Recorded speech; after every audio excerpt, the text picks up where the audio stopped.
Turning our attention to the developments in Japan now, where the spread of radiation from the Fukushima nuclear facility is raising concern among those in the region.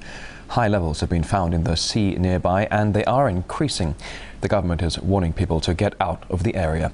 Workers trying to restore the cooling capacity of the plant have been evacuated from reactor number 2, where the radiation level is 10 million times more than normal.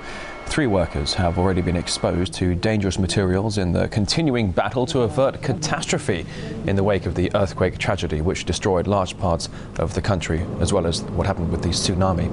The official number of those killed by the quake and tsunami stands at over 10,000, with many more homeless or missing. But Fukushima remains the biggest concern, with the ongoing possibility of a nuclear meltdown. RT's Ivor Bennett spoke to a man who knows firsthand what the consequences could be. This man has borne the scars of nuclear disaster for most of his life. As a resident of Nagasaki, Yoshiri Yamawaki has had liver and kidney problems since he was 35, and he's already beaten cancer twice. Every time he falls ill now, he fears it could be his last battle. Yoshiro watches events unfold at Fukushima, fearing the true nature of the disaster is yet to show itself.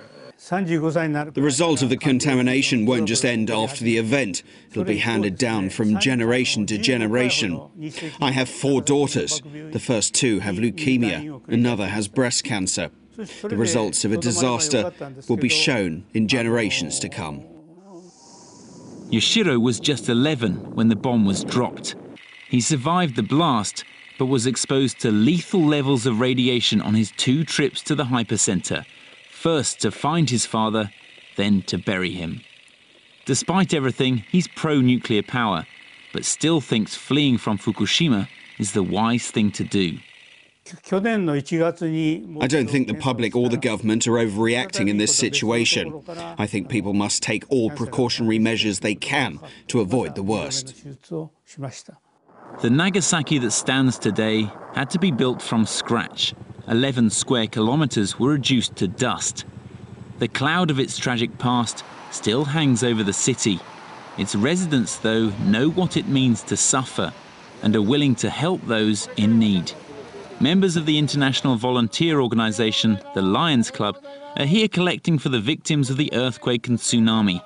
Everyone's desperate to give, with donations already 10 times higher than normal. We have a custom that when something happens in our nation, we collect donations and we help each other, especially the people in Nagasaki. We are very sensitive to atomic power, so we are very worried about what happened in Fukushima, and we want to help. Everywhere you turn in Nagasaki, there's a memorial to the 75,000 who died when the atomic bomb was dropped here. This one marks that exact moment. Now the city will forever serve as a reminder of the destructive potential of nuclear power, and those here are now praying that Fukushima won't be remembered in the same way.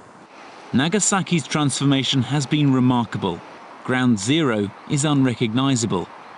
The city would escape any radiation from a meltdown at Fukushima, but there is a nuclear plant close by, and the incident has left residents living in fear.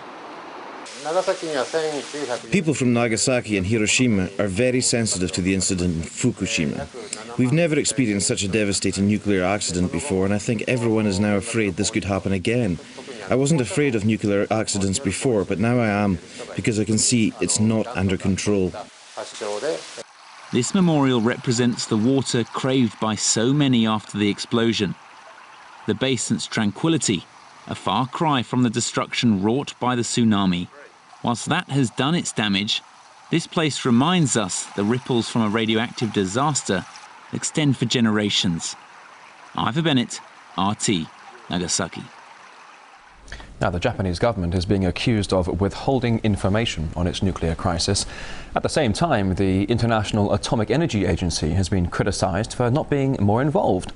Independent nuclear power consultant Sean Burney says the IAEA is only looking out for its own interests. It's not a UN nuclear watchdog, but a nuclear industry poodle.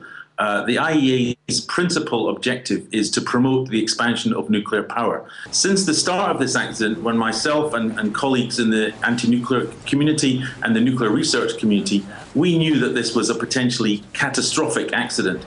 And what you saw with the IEA was a rather relaxed sort of media management approach to say we have confidence that everything is under control. Laterally, after Amano visited Tokyo, you saw that the IEA is almost trying to distance itself from any responsibility for this accident by saying we only have an advisory role in nuclear safety. This is the same agency that is ambitiously promoting nuclear power, not just in the advanced industrialized world, but in the developing world, promoting the idea that nuclear power is a solution for climate change. The IEA is not fit for purpose and cannot basically get away with the fact that it hasn't got any responsibility for this and it's relying on information from the Japanese. They do not have a crisis management approach, they have a news management approach.